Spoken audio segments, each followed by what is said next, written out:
ప్రభుత్వ పాఠశాలల్లో సమస్యలను పరిష్కరించకుండా చేపట్టిన వడిబాట కార్యక్రమంతో విద్యా లక్ష్యాలు నెరవేరకుండా ప్రభుత్వ విద్యా విధ్వంసానికి గురవుతోందని పీడీఎస్యూ రాష్ట్ర కమిటీ సభ్యులు మునిగేల శివప్రశాంత్ భద్రాచలం డివిజన్ అధ్యక్షులు దుండగుల రామచరణ్ అన్నారు.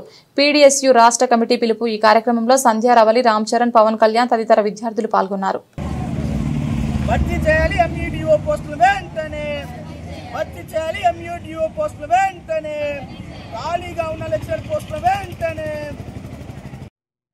నా పేరు శివప్రశాంత్, పీడీఎస్యూ రాష్ట్ర కమిటీ సభ్యుడిని.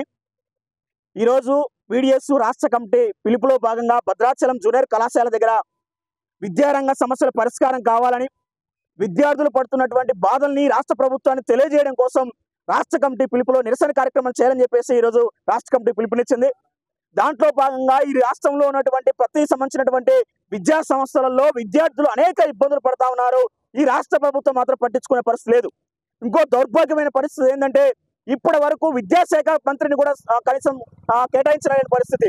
విద్యార్థులు తలుచుకుంటే తెలంగాణ రాష్ట్రం కోసం పోరాడి సాధించుకున్నటువంటి తెలంగాణలో విద్యార్థులు మాత్రం కనీసం పట్టించుకునే పరిస్థితి లేదు.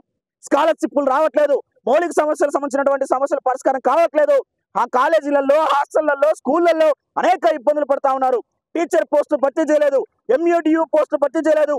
ఈ రాష్ట్రంలో మొత్తం ఎక్కడ కూడా పర్మనెంట్ ఎంఈఓ లేరు, డిఈఓ లేని పరిస్థితి కనబడతా ఉంది.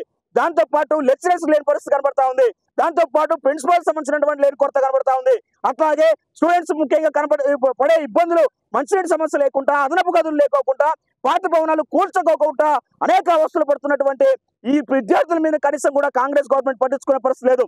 దాంతో పాటు గతంలో ఉన్నటువంటి బీఆర్ఎస్ గవర్నమెంట్ కూడా కనీసం పట్టించుకునే పరిస్థితి లేదు. కాబట్టి ఈ రెండు సంబంధించినటువంటి ప్రభుత్వాలు వచ్చినటువంటి కానీ విద్యార్థులకు మాత్రం ఏ ఒరిగింది లేదనేది కూడా స్పష్టంగా పీడీఎస్ చెప్తా ఉంది. వేలాది కోట్లాది రూపాయలు స్కాలర్షిప్ రాని పరిస్థితి కనబడతా ఉంది. మౌలిక సంబంధించినటువంటి ఫ్యాన్ ఉంటే లైట్ లేక, లైట్ ఉంటే ఫ్యాన్ లేక విద్యార్థులు అనేక ఇబ్బందులు పడతా ఉన్నారు. స్థానిక సమస్యలు పరిష్కారం చేయాలని, అట్లాగే జరుగుతున్నటువంటి విద్యార్థులకు సంబంధించినటువంటి జరుగుతున్న న్యాయాన్ని ఖచ్చితంగా ఈ పరిష్కారం చేయకపోతే రానున్న రోజులలో బీఆర్ఎస్ గవర్నమెంట్ కి ఏ గతి పెట్టిందో ఖచ్చితంగా కాంగ్రెస్ గవర్నమెంట్ కూడా అదే గతి పెట్టింది. రేవంత్ రెడ్డి నువ్వు గుర్తుంచుకోవాలి, విద్యార్థులతో, విద్యార్థి సంబంధించిన సంఘాలతో పెట్టుకోవద్దు.